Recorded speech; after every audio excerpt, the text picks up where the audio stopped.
We got about 2 minutes before. And John usually is coming right out of work, so he's usually a little late, so.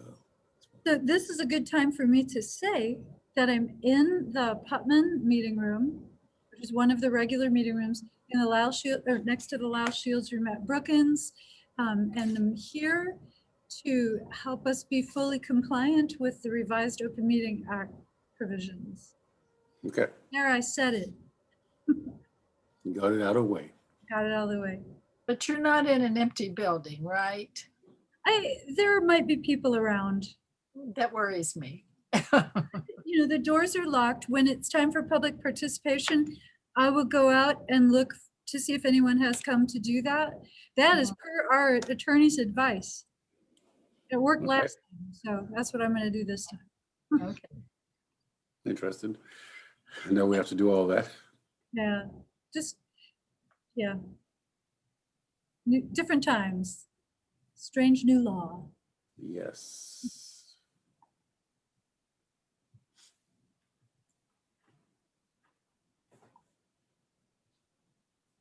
Three, 4. 1, 2, 3, 4, 5. Yeah, we have a quorum now, right? 5, yes. That's what I was counting also. I was just going through and just see who's here. Susan's here. Oh, so you have 5. And Julian's here also. Julian, yeah. And Hello. Hey, Susan, it's been a while. How are you? No, I'm sorry. I've missed so much. It's Oh, not like me. It's okay. We just like to see you and have your probing questions. Oh, thanks. I'm glad to be back. Good. Nice to see everybody. Good seeing you. see you. So, Tom is also joining right now. okay, cool. So technically, is this Tom's last meeting? It is. We should have a cake. I know. Hi, guys. Hey, Tom, how are you? Pretty good. Good. So, let's call to order. Stephanie, could you do the roll call, please? Susan Fowler, Here. Tom Moore, Here. Elaine Palencia, Here. Kyle Patterson, Julian Rappaport, Here. Jane Sprandel, Here. John Paul Joachim, Joe Omo Salye. Here. So, good evening. Is there anybody for citizen input or participation right now? So I'm going to go, if you can, Okay. give me just a minute, I'll go in the parking lot and see if anyone's here for that. Okay, just don't fall on the ice, okay? But is there anybody on Zoom who would like to have an input? Okay, There's no one in the parking lot and there's no one in the hallway, and there's no one here in the room to give public input. There are a number of guests, so if you wouldn't mind, put your name and any agency affiliation into the chat area if you can. And then other than board members and staff of the board. Okay. okay, Did thank it. you. Good. So let's go ahead and approve the agenda. We'll move I to that. so move. I'll second. Thank you. So the comments are, it's cold outside. I could do it in a song, but I mean, it's just cold outside. It is. And it's been cold. The rest of my family is in Arizona right now, so they got some snow, but it's still pretty warm, much warmer than it is here. But yeah, everything is going well. I'm getting my second vaccine next Tuesday, so I'll be fully vaccinated. And I hope everybody does the same and gets the same soon. Okay. Lynn? Big news, the big news is that we've interviewed a number of highly qualified candidates and we are still in the decision process, finding Yes. a new associate director to replace Mark, who is Good retiring. luck. Mark is retiring on Friday. I know, Tom, thank you. Thank you for all your thoughts and prayers. We have some really great options. I just want to say that. And the other big news is that on Friday at 4:30, the agencies completed the submission of applications for the next round of funding. And so I think all day Friday, some of us were hovering and watching and getting things ready. Then yesterday, we finalized the application list. So I think Stephanie emailed that to y'all yesterday and it is posted with the board packet now as an addendum if anybody is interested. So where the board packet is, it's listed right underneath it. And we'll of course be including that in future board packets too. And while there's not a lot of action items for you all tonight, there's a lot of information. And I know that after this meeting, we're probably going to pivot and really pay a lot of attention to those agency applications. So this is kind of the last of, well, actually you have a study session next week with a little more information, and then we'll get serious about the review of applications. So We're always serious, aren't we? we are. But Okay, we'll be focusing more on that in the next, a month from now. All right. yes, we will. So, moving on to new business. So we have Regional Planning Commission and Homeless Service System. And are you ready to present? And they are here. Thomas and Lisa are both here, and you all should be able to share the screen, and also their materials are in the board packet. I could share the board packet on the screen if that's better, but you can share directly if you like. Lynn, how is that? I'm on kind of a weird shaped monitor, so I can't share my whole screen without it kind of distorting. No, that looks really good, Looks really fine. clear. Yeah. Thank you. Thank you. Well, I guess I'll go ahead and start. Like you had said, my name is Thomas Bates. I'm the Continuum of Care Coordinator. That's the position that's funded through the Homeless Service System Coordination Grant. So I'm going to report on our progress so far in this year. So the Continuum of Care is also known as the Champaign County Continuum of Service Providers to the Homeless. The mission of the Continuum is to end homelessness in Champaign County through a coordinated network of resources for individuals and families who are homeless or at risk of becoming homeless. So the #1 goal of our grant for this year was to grow the CSPH membership. Specifically, it was to grow the membership by 20%. So that's 6 agencies. So as of December 2020, we've added 5 new agencies.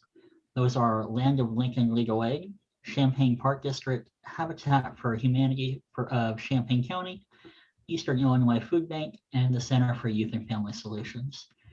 We also added Carl's Community Health Solutions, but those were just before our grant started, so we just missed that one. But I'm very sure that we'll be able to get another agency. Our second goal was to improve local, state, and federal resource knowledge. So as part of my day-to-day role, I attend a myriad of conference calls, webinars, trainings, things like that. So 11 conference calls so far, including this Continuum of Care discussion groups, and those are groups of continuums of care from across the state and sometimes across the nation who get together to troubleshoot problems, technical assistance providers, and advocacy organizations. So far, more than 10 webinars covering various new state and federal funds, primarily the Emergency Solutions Grants CARES Act application. That was a separate allocation of the Emergency Solutions Grant. It was, I think, one of the largest disbursements of funding for homeless services in history. So a lot of webinars and information around those funds. Training and in-person virtual conferences, including intensive HUD and Technical Assistance Collaborative, Technical Assistance for Housing Problem Solving, and the Supportive Housing Providers Association Fall Conference, and numerous HUD office hours on topics including the point in time, the ESG CV funds, CDC updates, vaccination planning, decompression of shelters, and a myriad of other topics as well. Our third goal has been data and resources to move towards an open homeless management information system. So right now we're in a closed HMIS system, which means each provider that operates in the HMIS, which is a computer system, they can only see their own data. We can't really have providers who see the whole system. So the idea behind moving to an open HMIS is that with all the providers able to see data, we'll always have the most up-to-date data. We'll be able to do much better coordination of care, things like that. We engaged in an intensive housing problem-solving technical assistance that wasn't directly focused on moving to an open HMIS, but the benefits for doing so were discussed quite frequently. There was, I think, one module specific to how to implement that inside of HMIS and kind of the benefits it can have. Several coordinated entry webinars. Coordinated entry is the actual mechanism for how folks get routed and connected to different services that are available to them that makes use of HMIS. So in other words, to improve our coordinated entry system, moving to an open HMIS is really something that we need to do. And to support that, we adopted a coordinated entry memorandum of understanding. And that MOU sets a foundation for a truly coordinated entry model, setting the stage for a transition to an open HMIS system. And one of the goals was for us to contact other continuums for TA on HMIS. That's fairly difficult right now. Continuums are generally at or over capacity in dealing with the deluge of COVID-19 funding. But some continuums, especially Lake County up north, have a wealth of knowledge on their HMIS systems available online, including a lot of training material. That's been very helpful, especially since they use the same specific software for HMIS that we use. Outreach and COVID response. So one of the things that we did early on in COVID-19, we coordinated the Illinois Department of Human Services Emergency Lodging Fund. The Regional Planning Commission actually administered those funds locally. It amounted to about $92,000, and those funds went to support CU at Home's Men's Emergency Shelter, Austin's Place, actually allowing for the extension of those shelters to keep operating past the seasonal end date. So that's back when they were still seasonal. We kind of unknowingly stumbled into launching year-round shelter, and those funds really facilitated that. And it also allowed for the expansion of the RPC emergency shelter for families. We've also been facilitating the shelter to housing work group. That work group has really been to link households that have been in emergency shelter with the housing authorities' temporary C-19 preference. What that means is they have, for COVID-19, a temporary preference of, I think, 50 vouchers, to where they will give preference to people who we refer because they are literally homeless and have been in emergency shelters for, I think it's 14 days. That group is ongoing. That's been going on. I'm not exactly sure when that started, but I would say maybe June, something like that. We've also been coordinating the ESG CARES application and workshopping with first-time applicants to secure funds for Champaign County. That will hopefully amount to about $1.3 million between the two rounds of funding. The first round of funding was about $500,000.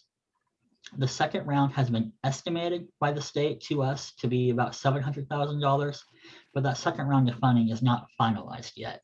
IDHS is still processing through, and hopefully we'll hear more about that soon. We do have a number of first-time grant applicants through the CARES Act allocation of the ESG program, and we had to provide significant technical assistance to get some of that done. ESG and IDHS are not necessarily the easiest grants to apply for, but I'm very hopeful that we'll see a more competitive traditional ESG process because of the work we've invested into making it easier for first-time applicants to apply to those funds. We've also had some hopefully successful advocacy to changes in the state consolidated plan to maximize ESG CARES funds. I might get a bit technical, but because we're a non-entitlement community, we have to obey what the state says we can and can't do with funds rather than what HUD says. There's something called homelessness prevention under ESG, which is essentially rent assistance. It's very restrictive the way that IDHS generally has it, and the advocacy that we've been doing will help us be more flexible with those funds and help more folks. That hasn't come to completion yet, but hopefully it will soon. We also had some, what I would consider definitely successful advocacy for vaccine prioritization for the homeless system. You may have seen in the news recently, we were able to partner with CCMHB to organize some vaccination clinics inside of the Phoenix last week. And I think between the two clinics that were operated, we had about 30 folks vaccinated. And we'll continue to advocate for more clinics. And I feel like as long as there is demand, we'll be able to work something out between us and the CCMHB. Briefly on the 2021 point in time homeless count. The point in time is something that we're required to do every year.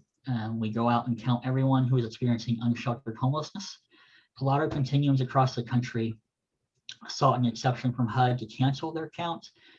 We proceeded with ours after receiving guidance from the CCMHB and making sure everybody was wearing masks, and we were able to provide masks for anyone that we found. We had 25 volunteers, which is a very healthy turnout. I was planning for no less than 14. We had 25, which is only 5 short of what we had last year. So I consider that good. We completed 7 surveys, 4 interviews, 3 observation. We're currently deduplicating that, but in the end, it will look like probably look like an unsheltered count of 2 people. So a few folks there had stayed at CU at home the night before, so they are captured in the shelter count. And a few folks happen to be in situations that don't qualify as literally homeless. For example, if someone paid for their own hotel room, HUD does not consider that to be literally homeless, so we can't capture them in our count. We're hoping to have those results finalized, and hopefully we'll be able to share those in April. We have some historical data for the point in time from 2017 to 2020. This is in the packet, and I'm happy to answer any questions you might have about it. This is some historical data for our housing inventory count. The same day that we do the point in time, we're also required to count all of the units of housing funded through COC and ESG, or they're specific to homeless households. And this is what that count currently looks like. We talked about this a little bit last year in the update, specifically to explain the notable decline in transitional housing over the past couple of years. Basically, that reflects shifting priorities from HUD and other funders. This is the draft version of the housing inventory count this year. The most notable change from previous years is the inclusion of CU at Home's men's emergency shelter as year-round beds. We've always captured them, but now that they're year-round, they are really going to start impacting how many beds we have available. So that's good. And the same is true for CU at Austin's Place, which prior to this year was also seasonal. And I believe that is the extent of my presentation, unless there are questions.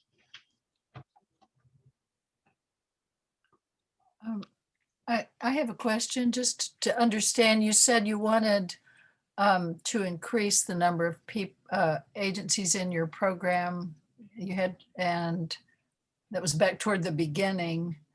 Yeah, and then you have that list of everybody who has beds, and I wasn't sure how those 2 slides related to each other. Are all of those people, all of those agencies that have the beds already in the count of your membership, or? Yes, I'm pretty sure everyone on this list is an MOU member. Just a quick look, the answer is yes. not everyone who is an MOU member also operates housing services. Some of them offer other supportive services like legal aid.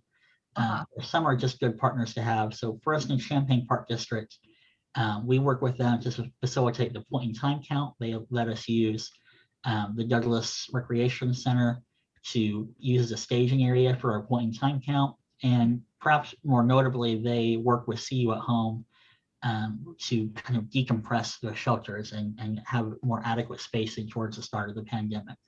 So we're always looking for partners, whether they offer housing services or not. We're always trying to find different ways to partner with folks in innovative ways. Okay, thank you.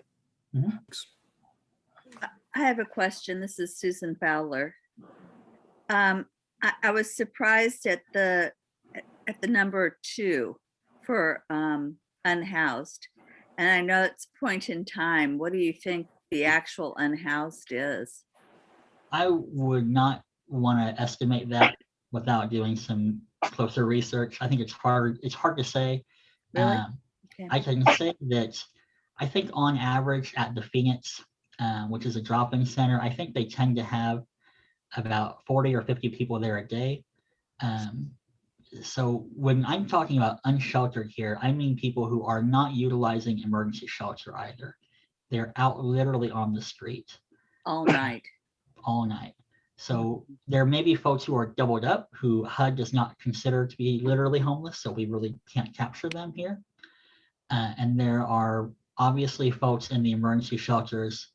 I think if you look at this last screen, you know, CU at Home has capacity for 60 or 70 folks per night, just individual men. Austin's Place has a capacity of 14. So the point in time is not a hugely reliable way to count the unsheltered homeless, but it is what we're required to do, and that's the count that we have for this year. Thank you.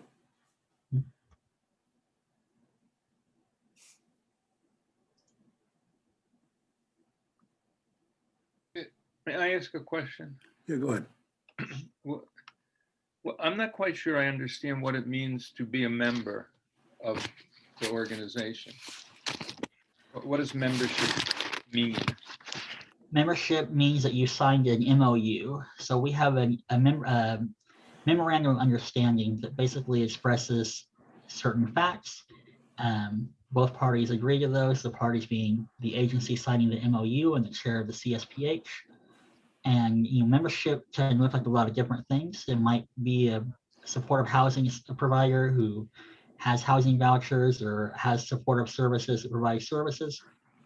Or it might be someone who does not necessarily have, houses or physical beds, but they might provide some other service, or they might just be in support of the mission. And, if something ever comes up that's in their wheelhouse, we can reach out to them and look at different ways to solve local problems. So would I be correct then in assuming that theoretically, almost any human service organization in the county could join and be a part of this consortium? In general, yeah. Our governance charter has some more specific requirements. You have to actually participate, show up to the meetings. There's a certain number that you have to attend so many times a year and whatnot. But generally, yes. I see. Okay. Are you continuing then? Are you? What's your goal? Do you have some longer term goal for? I could imagine thinking that every single human service organization in the county should eventually become a part of this network in some fashion. Would that be overreaching from your point of view? I'm not really sure. I don't know that it will be overreaching. I think it would be great if every provider who provides services, to people is able to participate and agree to this mission. But ultimately, we focus on what we can do right now. And if we continue to accrue members and we continue to do good things for the community and more folks are interested in helping us with that mission, we're always happy to make that happen.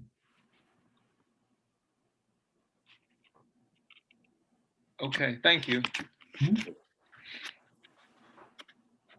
I'm sorry, I have one more question, and that is, it seemed like in the past we had more unhoused people, or we had problems with running out of space.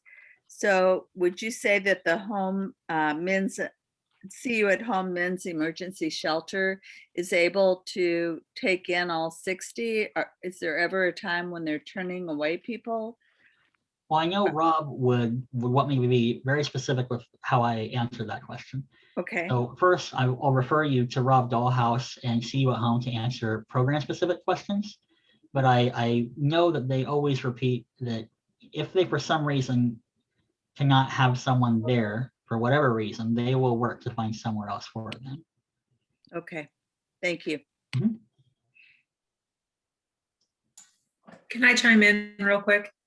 Go ahead. Hi, this is Lisa Benson, Regional Planning Commission. Just to kind of piggyback on that question, Susan, this is another way that it's so important to have so many people be participating in the efforts that we do across the county.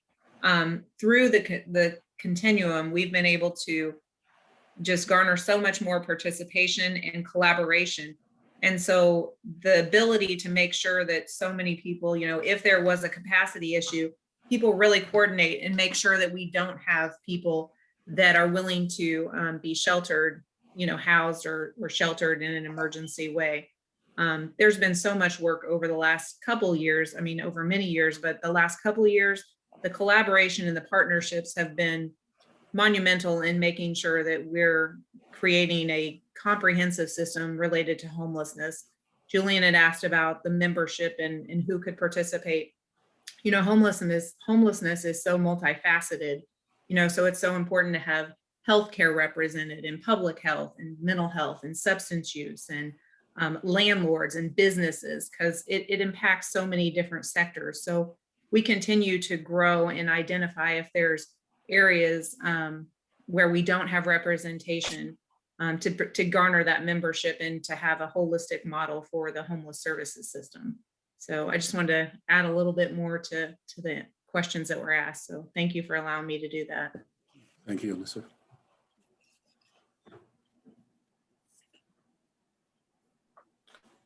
Any other questions or comments?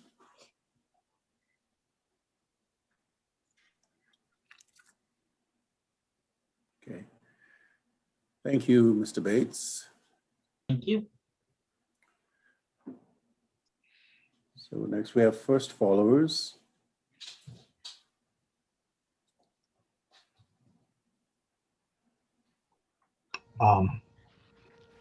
Good evening. I'm James Kilgore from First Followers. Can I share my screen? You should be able to.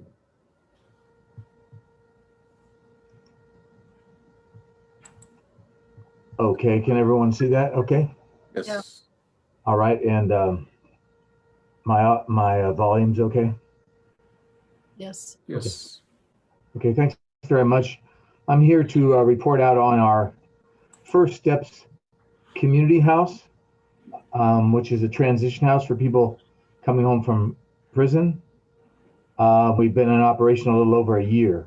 So I'm going to give a little bit of background on it and then talk a little bit about what we've done and some of the challenges we've faced. Maybe just to start off, our mission is to build strong and peaceful communities by providing support, guidance, and hope to formerly incarcerated people and their loved ones through peer mentorship. So we're a peer mentor organization. That is, the leadership of our organization and the members of our organization are people, for the most part, who have been incarcerated or who have been directly impacted by having a loved one incarcerated. So we began in 2015 with a drop-in center at Bethel AME Church. And we weren't exactly sure where this was going to lead. We knew those of us who had come home from prison fairly recently knew that there were no services for people, or very few services for people coming home from prison at that time. So we opened a drop-in center and wanted to figure out what we could do to address that issue. So after about a year of running that drop-in center, we realized that the majority of the people that were coming there had two needs: employment and housing. And at that point, there wasn't really transitional housing for men in the community. And we felt that it wasn't a need that was really recognized in the community. So we believed that we had to create the awareness of the lack of transitional housing for people.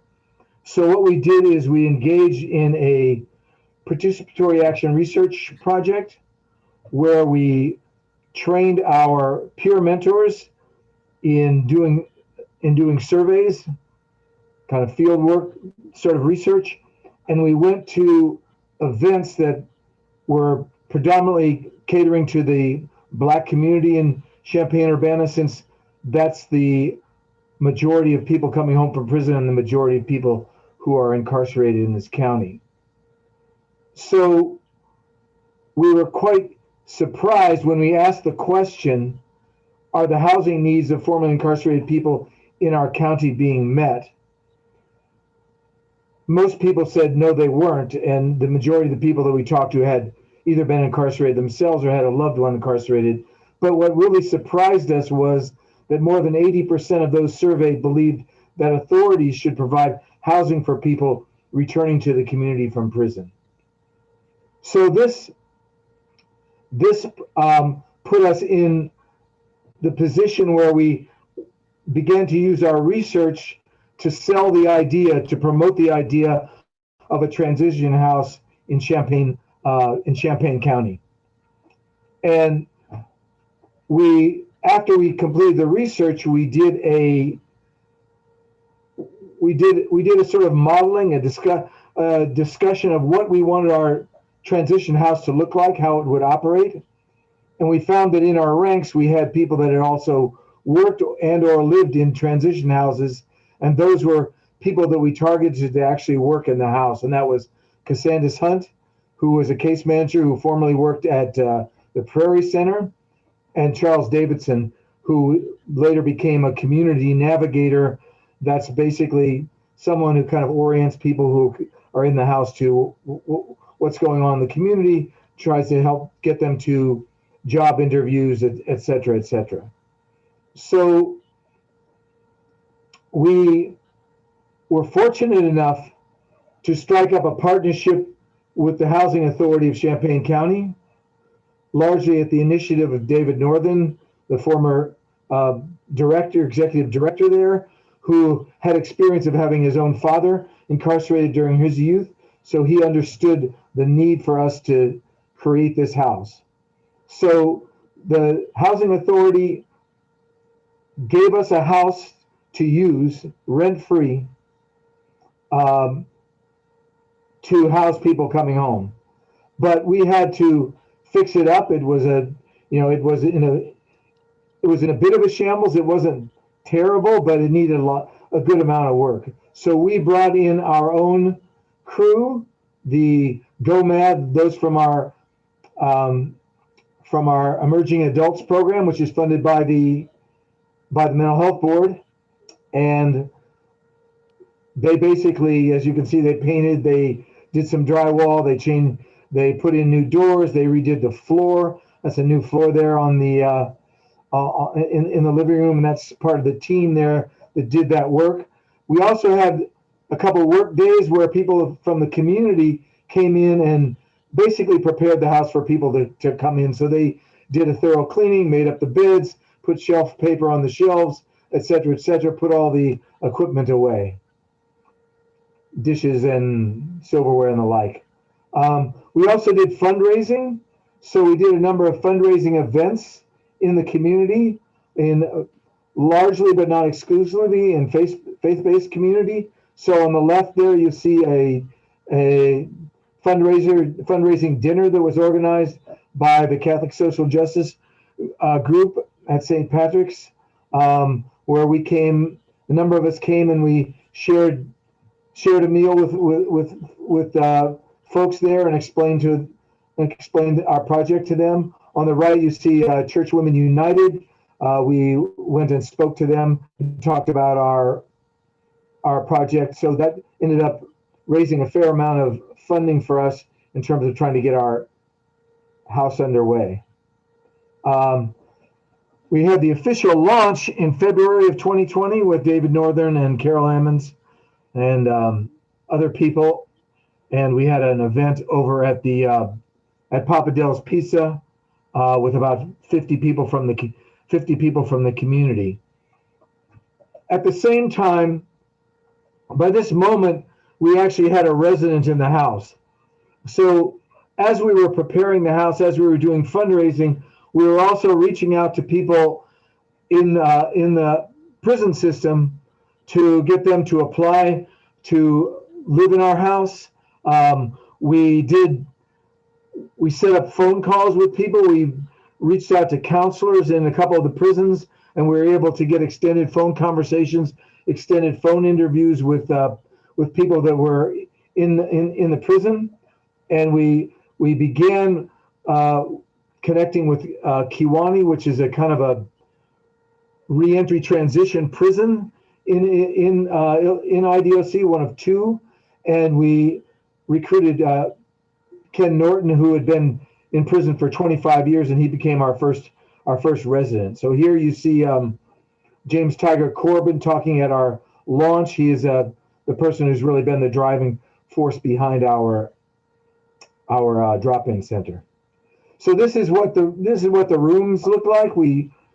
And most of the material in here was donated. We had a mother of a formerly incarcerated individual who made these very Illinois curtains. We also had people from the local churches donated bedding. We had Slumberland donated the actual beds and some furniture, and so that went a long way toward furnishing the rooms. So this is our first resident, which is Ken. Now Ken, as it turns out, is a graphic artist, and so in the run-up to the elections, he designed some banners reminding people that had felony convictions that they also had the right to vote. So we put these up in, this is in front of the Cunningham Township. We also had one in front of the Urbana Post Office.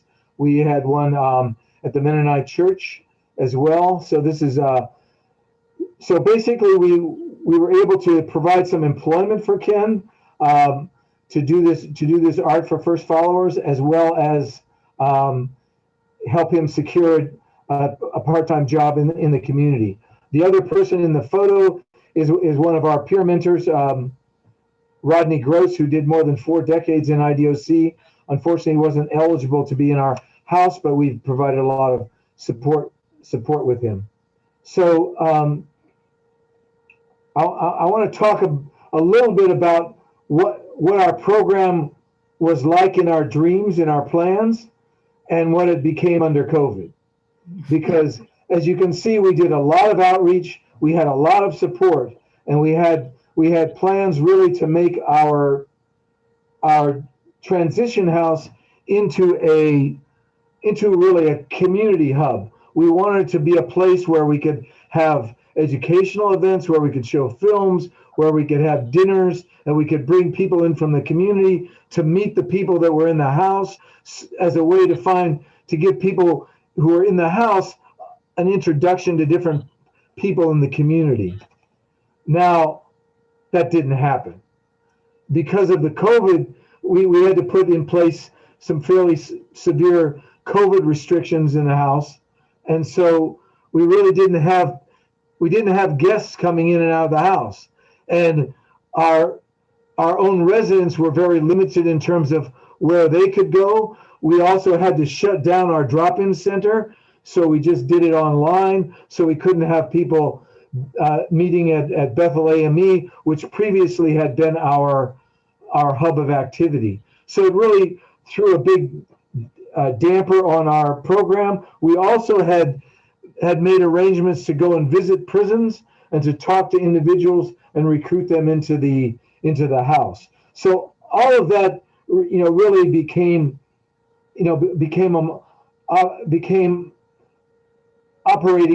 to operate on a much smaller scale than we envisioned. So in the course of the year, we've had we've had 5 residents. Ken, our first resident, is still there. Our second resident stayed for about 3 months and he got married, so that's okay. That's good. That's he's employed and he's married. So we don't have a specific program, a time-bound program. So we have people staying for as long as it takes them to find their feet. We have another person who's been there now for 7 months, who is now going to be our first person to exercise the option of getting a housing voucher, because the housing authority had given us access to vouchers for our residents if they completed a program. They could apply to the housing authority to get a voucher. So we're actually going tomorrow for the orientation meeting for him to get his housing voucher realized.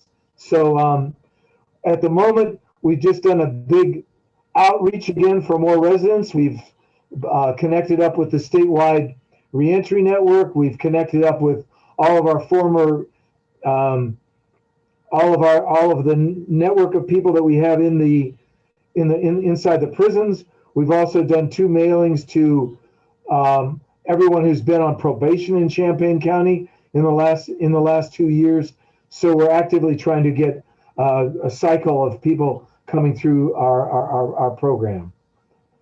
So I think despite those obstacles, I think we've put a lot of energy into providing support for the people that have been there.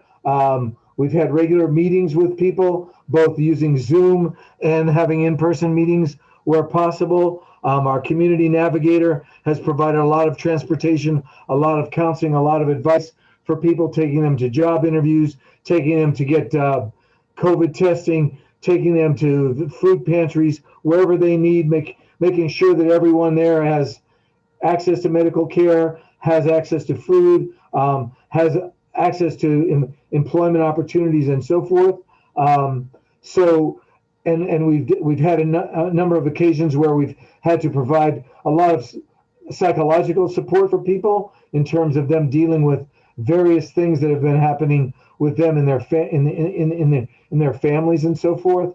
So we've been very active, not as active as we would like to have been, but we've learned a lot about how to deal with some of the issues that people have, how to address some of the COVID situations, and I think we're very well placed now to grow our body of residents and be able to put in place a more complete program closer to what we envisioned at the outset.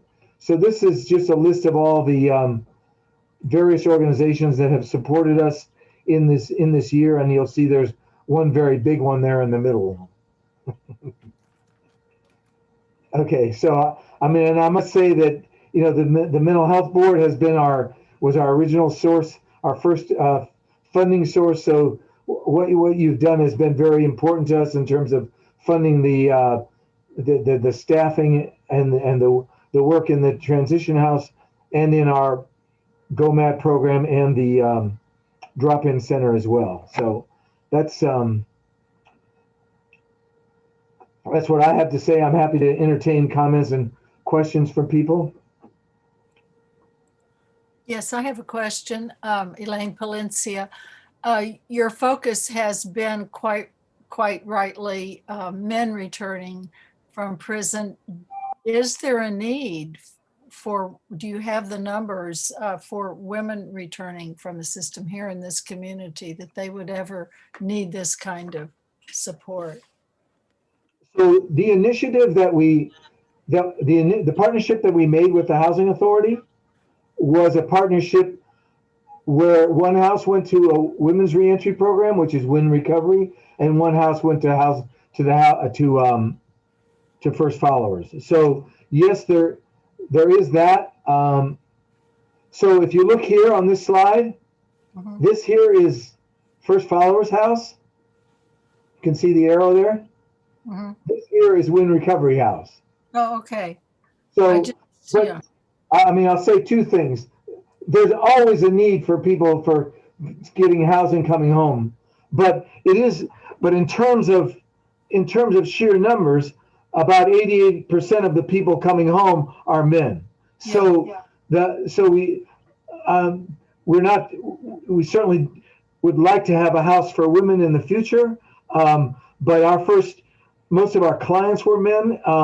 But we definitely want to address that. And we've also been working on addressing some of the needs that many women, family members of incarcerated people, have in terms of addressing both what happens to families when a male member of the family goes away to prison, what happens when that male family member comes home, how do we provide support for those people as well. Okay, thank you. So quick question, Mrs. Joe from Mental Health Board. I was wondering, so you're talking about support. I mean, how before the release, what kind of support is provided for the family? Do you have any support groups or conversations or counseling for the family prior to the person coming home? We have had conversations with two of the families before they came home, before the individual came home. And in fact, one of the family members was pretty essential to, leveraging the space for one of our residents. We've also had meetings with the family. So, for example, Ken, our first resident, his family he has family all over the place. He has family in Mississippi, family in Chicago, family in Missouri. So we've actually met with his whole family and had various phone conversations. They came to Champaign and we sat down with them and talked to them about the program and so forth. We would certainly like to do more of that. That is also something that we would like to do through the counselors in the prisons. But I mean, because not only have we been blocked from visiting, but family members have been blocked from visiting people in prison. So the whole dynamic has been, kind of problematic in terms of trying to set up those kinds of communications. Okay, thank you. I also had a question. I know you mentioned that you were going to the prisons to recruit people to live in the house. What does that application process look like? Or was there a list of requirements that they have to reach to live in that house? Well, I mean, there's a written application where we basically kind of get a little bit of background on the person. I think what we're looking for is motivation to change, and the evidence of that is, at least to some extent, to what extent has the person been involved in doing programs while incarcerated that indicate that they're trying to make a change. Now, I realize that access to programs is problematic. It's different in different prisons, but when we have people that are in prison for a number of years and there's no evidence that they've actually done any kind of education or job training, that's kind of an indicator to us that there might be an issue.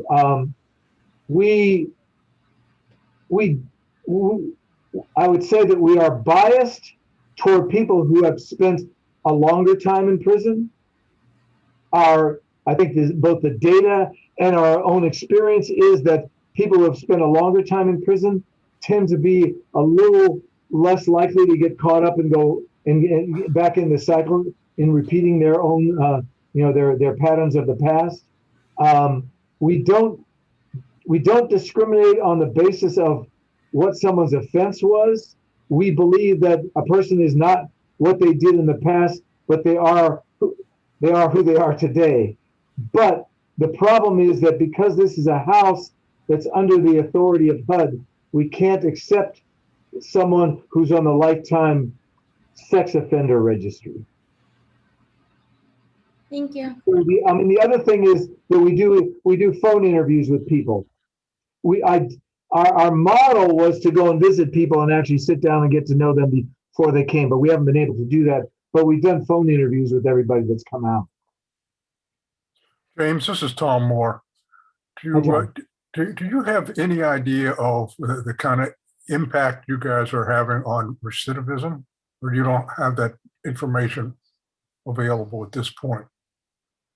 Well, I mean, our numbers are pretty small. I mean, none of the people that have been in our house have gone back to prison, but that's a very small sample, number one, and number two, it hasn't been that long. So usually if you're measuring recidivism, you might look at someone being rearrested within 3 or 5 years. So we're not really in a position to make a judgment on that at this stage.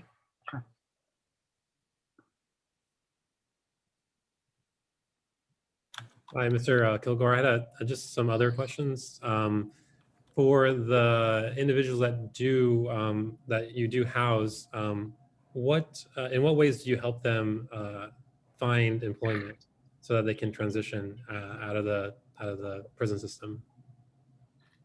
Well, we've been running our drop-in center for 5 years, so we have a pretty good handle on, where there are employment opportunities for people that, with like a felony convictions and a background like that.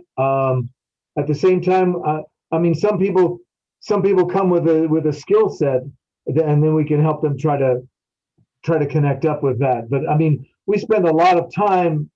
We have laptops in the house. We spend a lot of time, working with people, helping them do online applications and so forth. Quite a number of people, struggle with technology.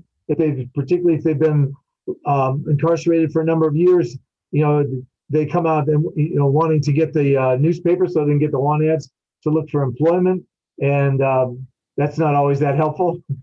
We work with them to build their computer skills, but we'll do the things for them. So we spend a lot of time, sitting with people for a couple of hours, going through job opportunities. We also we partner with other organizations that, particularly like Salvation Army, has a lot of connections around, on these issues. We have good relationships with the temporary agencies.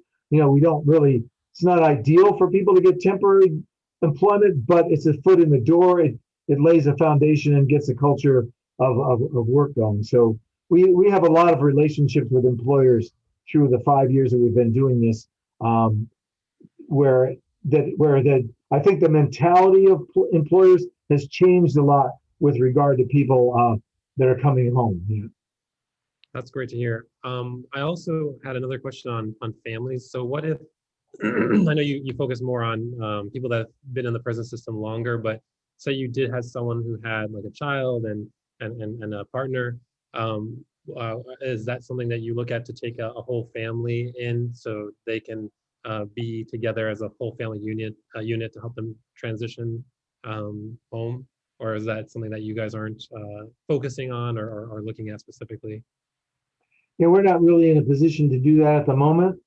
Obviously, that would be a great thing. We need a whole set of different kinds of accommodations for different people's needs coming out of prison, and obviously it would be in many instances, it would be much more preferable for somebody to be able to go and stay with their family than to stay in a single sex house like what we have. But we're just not able to accommodate that where we are. Thank you for your presentation. It was very informative. Thank you.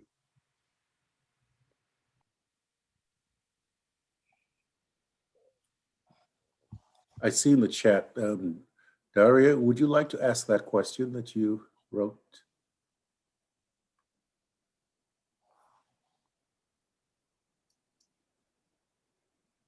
Oh, okay.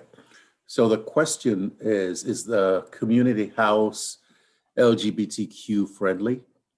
The Op Center has gotten requests for help from incarcerated trans folks specifically. Sure, absolutely. We don't, yeah, like I say, we don't discriminate on any grounds except for people who are on this lifetime sex offender registry. Okay, thank you.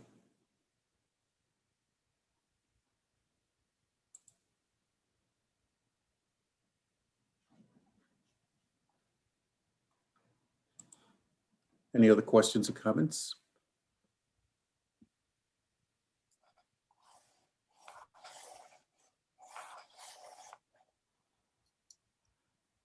Well, if there are no other questions or comments, thank you, Mr. Kilgore. That was very informative. Thanks for sharing it. And this. Okay, thank you very much. Thank you very much. I appreciate the opportunity to speak. Okay, thank you. Have a good day. Thank you.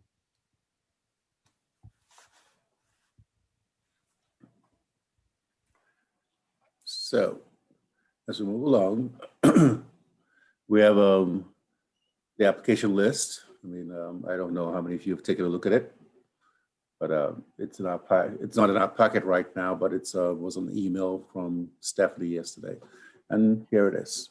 It's posted on the site right underneath the packet as addendum, and you're going to see it over and over again. Yes. But this is the draft. Mark prepared this for us. He included all of the DD applications as well, including those that are funded by the DDB. So this is everything. Everything. Yeah, so I've gone through and created a smaller spreadsheet of only those which would, see, he also included, there are several that have 2-year funding, so you don't have to review the application. You've already made the commitment to extend the funding for 1 more year. And those are included in this list as well. So the big news is that there are 30 applications to review that are mental health board applications. So I have the list, and I've already started looking at them. We just can't wait.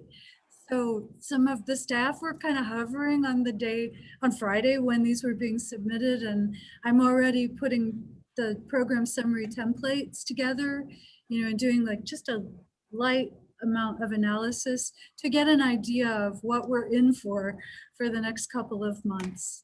So you do have, I don't know if it's helpful to even to look at it on the screen like this, but mostly showing it for the public and then referencing it is on the website with the board packet. Lynn, this is Susan. I was wondering how many were new applications that we haven't had before. Oh gosh, I think 2. 2, okay. And what's the funding request total compared to what we have available? I don't know what we have available. I don't even know. So that's a really great question. And it's the first question that's on my mind. And it's absolutely the last thing that I'm able to answer with any confidence. Because just for example, in 2020, we budgeted a certain amount of money. We adjusted it a few times during 2020 because of surprises. And even then, there was a big surprise at the end of the year when we learned that a lot of people decided not to pay their taxes. And there's nothing we can do about that.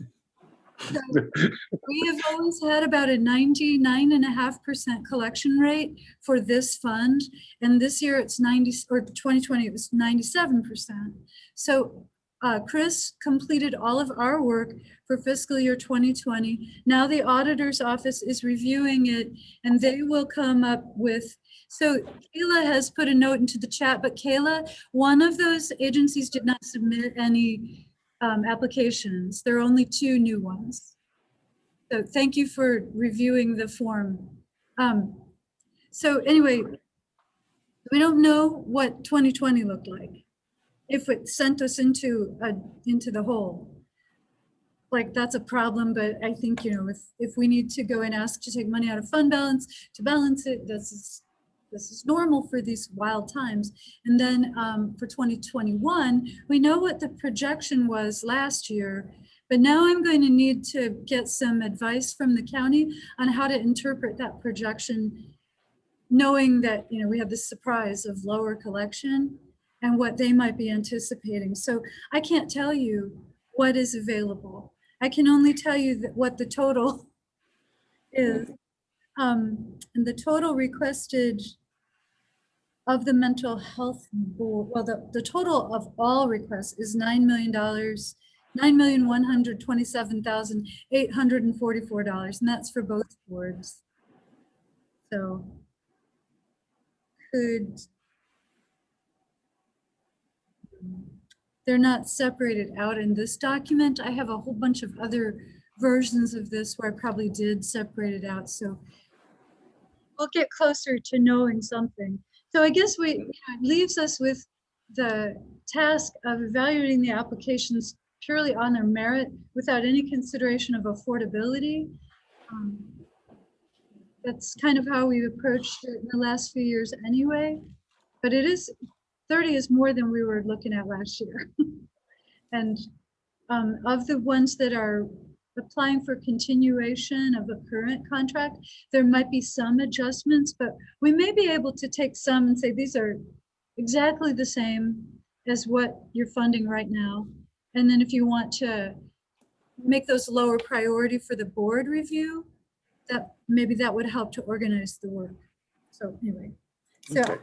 I'll share with you the memo that's sort of a discussion starter for that, if you're ready. Yeah, go ahead. That's not it. Where is it? Oh, technology. Yeah, this is it's so fun, but yet, here we go. This is it. And you've seen this before. We just update it every year. And I think the part that is usually on my mind is the timeline. And the timeline is, again, like it's a hope. Sometimes we have to add meetings to get this done or change the order of things. But the goal is to be able to focus on contracts in June so that people can start getting paid on July 1st or as close as possible.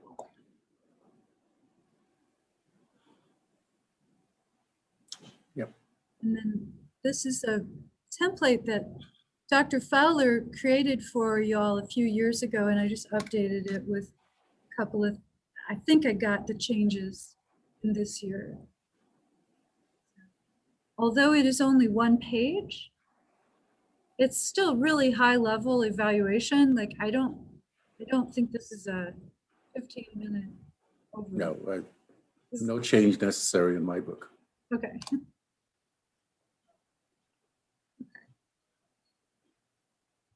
Any questions from board members or community?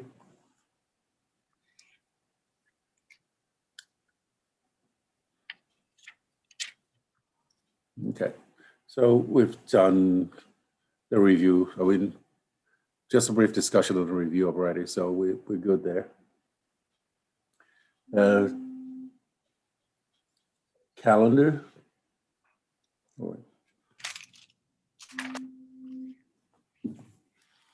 I think we've got the 2-in-1 data. Mm-hmm. So that's shared with us by United Way. They get it from PATH, which is the 2-in-1 provider. And I like the first page is really easy to follow, but then when you're looking at the data, it sometimes doesn't really have all the headers that, like all the subtitles that explain what it's about. So on page 19, there's a really big number next to rent assistance. And I think that what this means is this is the percentage change over this same period last year. But we just don't have the explanation on the headings. So, and the reason that I think that is that someone closer to this work talked about that while mental health costs have not stayed a great deal higher than normal to 2-in-1, calls for housing supports and other resources have stayed very high during COVID. So yeah, I mean, and I think, if you have calls for housing support, there's going to be some mental health issues that are attached to it because it's very stressful. Yes, that's right. I think that's something that we need to start talking about because this past year, there's going to be a lingering mental health issue connected to this past year. It's something that maybe next year when we're looking at the packets, we'll be talking a little bit more about how we're going to get things done. Mental Well, health. Joe, congratulations, because this is the year when we do a community needs assessment and a whole new strategic plan. Okay. That's Because I jumped the gun, huh? no, you didn't. This is exactly what we will be talking about and thinking about as soon as we get done with the important business of what to fund next. That's going to be the project for the summer, really to talk about what our approach ought to be if we are post-COVID, which, you know, fingers crossed that we will be, but right. I don't think that's too far ahead. That's coming right around the corner. Yes, it is. Yes, it is. So, agency updates for COVID, on COVID response, briefing memoranda, page 24 to 36.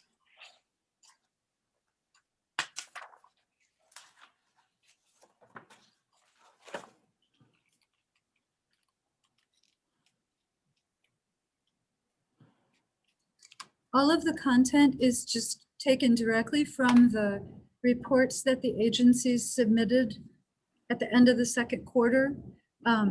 They submitted all kinds of other information, but these are the comments that are directly related to COVID that they pointed us to. Just, it seems important to kind of memorialize what we're moving through and really some of the great efforts that organizations are making to continue services under these circumstances. So there's, you know, for some there's a lot of information, for some not so much because they've been able to make the adjustments already.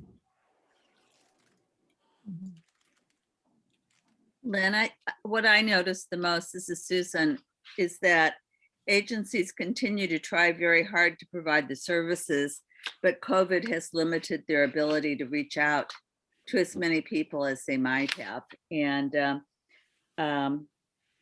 you know, it's an unfortunate side effect of COVID that people aren't able to go face to face or be in seminar or learning situations. And they have other issues that are impacting their response to services. So I think when I look at some of the reports, I think I don't want to judge the agency by the low response rate because it's just such a difficult time. Right. And clearly they're continuing to push and try. Yes.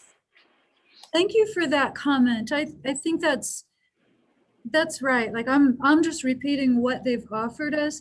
It may be well to ask them again, you know, to not to worry about putting it in the report so much as having a more full discussion of what they're going through. But again, they're still going through it. So maybe it's not time yet. Mhm. I just thought, we've got this, might as well share it. A lot of work went into it on their part. Thank you.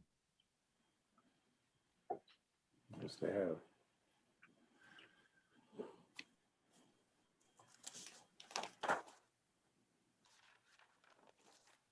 Ready for the next one? Yeah. So during the January meetings, we brought you and the Developmental Disabilities Board some similar questions about what to do about our SILA project. And the DD board wanted some information as soon as possible, and I didn't think it was possible. By the end of the day, there was a whole bunch of information because the Regional Planning Commission, Independent Service Coordination Unit, and our Associate Director for DD, which is Kim Bowdry, she's on here, just were having the dialogue. She asked the right questions. They gave her a bunch of really good information about the unmet needs, about preferences. Then we filled in some of it with like what we're learning are the barriers to small group home capacity in this community, not very different from 2014 when we started the project. So this is really just an update. We put some possible next steps in here, and then after we put this memo together, I contacted the organization that's that does our SILAs right now, and asked if there was a chance, given this pretty big unmet need and a lot of people about to get SILA awards, if they might be able to put more people into the project and stay. You know, their staffing problem is not solved. We might have to find ways to help. They're not the only agency having this staffing problem. This is, you know, a very big issue in Champaign County, but it's also true across the state. There's this nice attachment here. The state, once again, paid a consulting firm to study its rates so that the firm could turn around and say, well, your rates are not high enough to support the kind of service that you've committed to. So here's a one-page, a really nice one-page, hopefully in really clear language, of the recommendations from that rate study. And then today the governor's budget included a 70 million. Kim is on the call and she covered this for me, so I may be misquoting. It's maybe 70 million or maybe more than that. And she can bust in and correct me if I got it wrong, to implement recommendations. So I noticed it doesn't say the recommendations or all of the recommendations.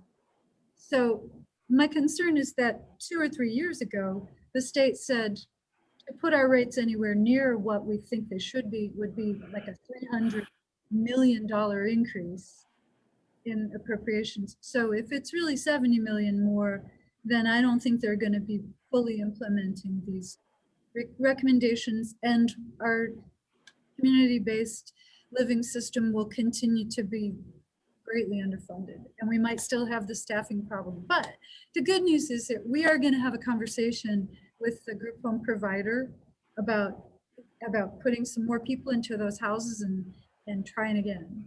So fingers crossed that's happening this week. Okay, thank you.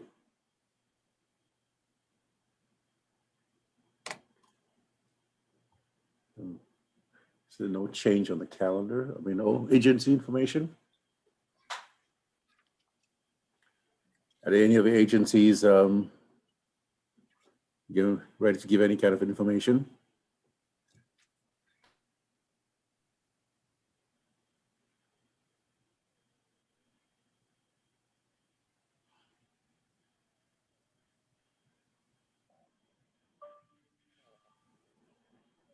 Okay, so it seems as if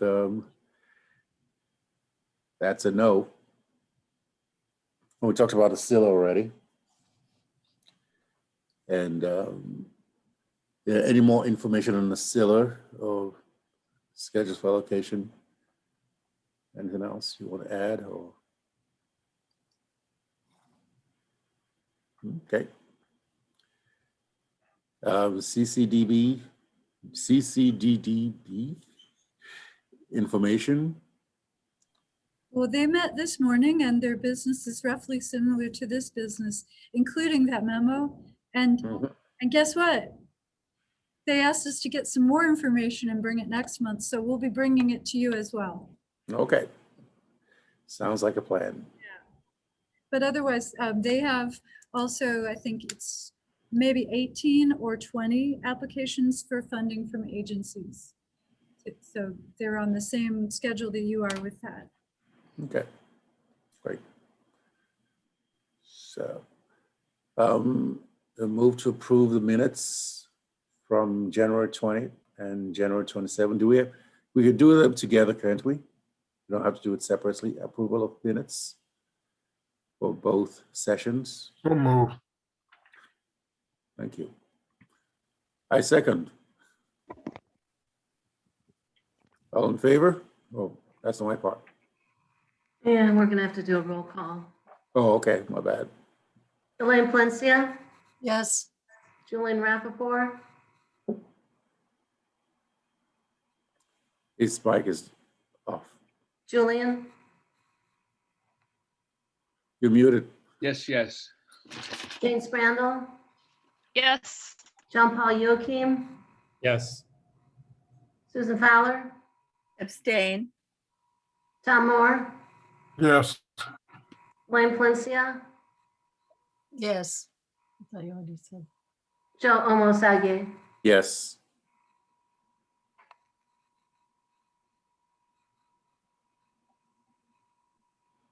Okay. Staff reports.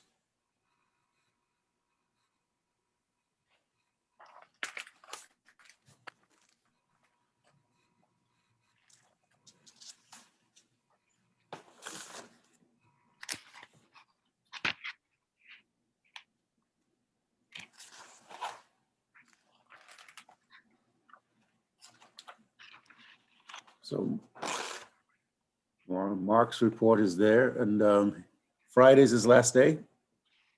Oh, Yeah, that's the same thing I'm saying. It is. Yeah. I did like his happy trails. You should have done it in song.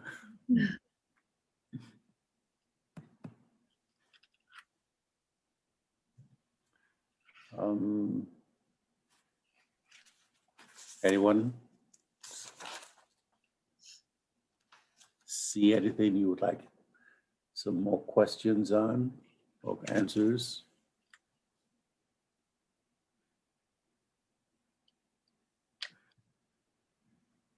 I actually have one, Go ahead. if I could, but it's the DD board, so it would be Deb. I was curious, when I looked at the puns data. There are 27 new people added to the puns, and I guess there's 356 that are on the list. It looks like, if I can read straight across the line, I'm not sure if it was deemed ineligible was 8 or 2. And I'm just curious, how many people from the puns list typically are deemed not eligible? That seemed like a large number. You know, if Kim, can you do it? Kim, I'm sorry. I said Deb, I meant Kim. Yeah, I can do it. I don't have a specific answer. This is a document pulled off of the state's website, but this would be that would probably be an annual number. Okay, So I don't think that's just from it's from not December to Champaign County, January. it's It's statewide. for Okay, No, this is for Champaign County, but it's not just from 1 month to the next. it's a full year. Yeah. Analyzed, okay. Okay, And it the number of people that are deemed ineligible, I mean, that, to be honest, that probably seems low to me. But yeah, the state eligibility requirements are pretty tough, and I know that the ISC works with people to appeal decisions if people are found ineligible. So okay, thank you that's very not just- much. That's not from 1 month to the next. Okay, Okay, thanks.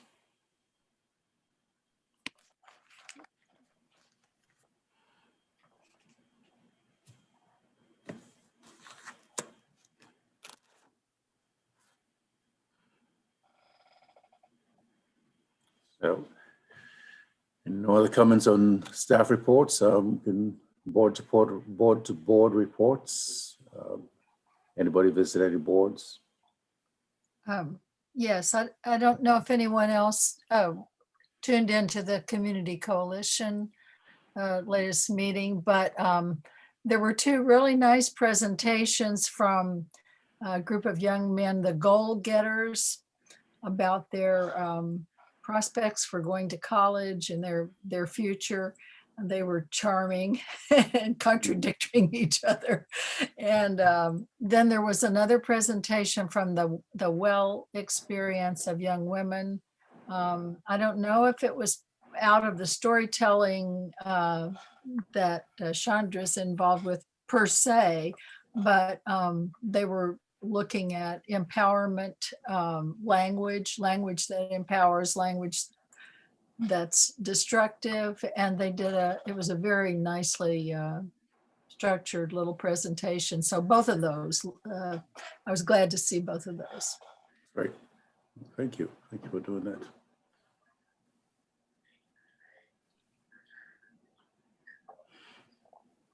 Can I say something, Joe? Yeah, go ahead, please. I just wanted to just note that I put a sample of the CLC plans reports just as a follow-up from our conversation. And so I'm not going to say I hope it was sufficient based on the feedback. I think it was adequate sample. Yeah, it was useful. Thank you. Yes. Thanks, Chandra.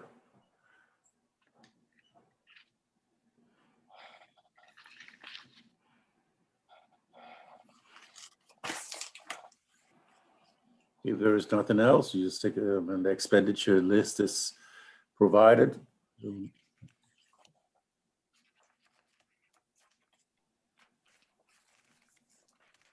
you want me to put that on the screen before you vote on it? Sure. Because I'm so excited that I know how to do this. And it'll be sideways, so it won't really be that helpful, but.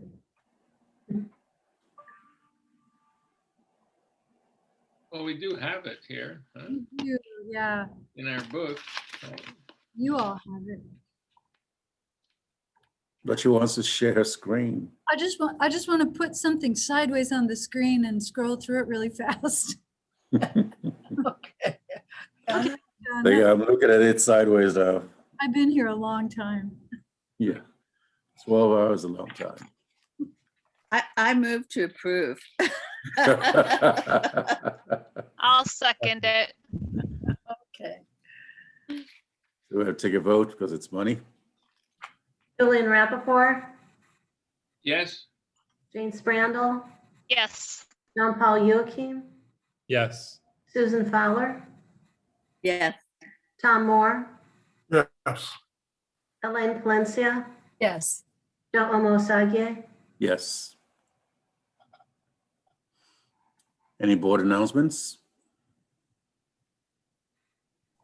Can I just maybe nudge one by announcing that we have 2 retirements from the Mental Health Board. One was Kathleen Worth Couch retired a month or so ago. And then also Dr. Moore is retiring after I today. know. Just thought I'd bring that up one more Just time. one more time. So What's the plan? let's talk about Tom. We can't let Tom retire. No. No. You bring so much wisdom to this thing here. I'm sure that in June, when COVID is over and the sun is out and it's warmer and the reviews have all been done, I won't know what to do on this third Wednesday of following the first Monday of every month. Now I'm sure there'll be some yearning. I'll miss seeing you folks. Yeah. Yes, we will. We'll definitely be missed. And You're on a great trajectory. You got a good board. You got a great director. You're serving the community extremely well with the few dollars that you get. I think this is a healthy operation, probably the best one in the county for that, and the county administration for that matter. So, and I have to say that I have enjoyed and not enjoyed all the time that I've been on the board. It goes up and down, but it's been a great experience, and one that I certainly would recommend anyone that's looking to do a community service. thank you. So, I was younger when I started this. and Nicole says thank you for your service to the community. Thanks, Nicole.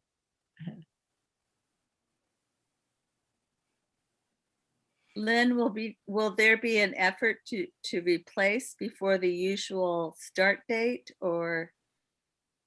Yes, I think so. I can't, that's very much out of my hands, but I think there will be. Set up to Fingers the crossed. county board chair? It's up to the county executive with the approval from the county board. So it's, Yeah. two big steps. Yeah. And you can be a 7-person board. So if you ever say, we just want to stop here and be a 7-person board, it takes you would have to have a formal action for that. But I think this board has been so good as a 9-person board. I don't know. I would be surprised if you'd want to let go of that. Yeah, So- we need more people to read that stuff. Right, exactly. We need more people to read it. That's Makes it my makes it word. less. 30 proposals divided by 9 versus 7 Yes. times 2. So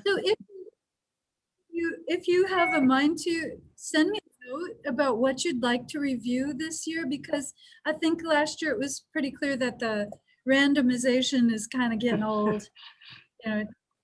You just kind of end up with the same things every year. So let me know what your preference is, and Joe and I will work on that for next You year. could outsource it, you know? So where we going to send it to, man, Tom? Tom. I know someone who's retiring who might want. Oh, okay, yes. It's all outsourced to Tom. Hey, it's been good to have you on the board, and it's good to have worked with you. I've known you for all these years, but the last few years working with you on the board has been great. Thank you very much for all that Thank you very much. Thank you. It's so hard to stay. Okay. Let's see. Somebody move to adjourn. Oh. Okay, Tom. Go ahead. I'll second. Okay, we adjourned. All right, Have a bye. Stay warm wonderful and week. safe, everyone. That's Thank that's you, about all we Jane. can do. You take care. Have a good That's night. all we can do. Yes, take care.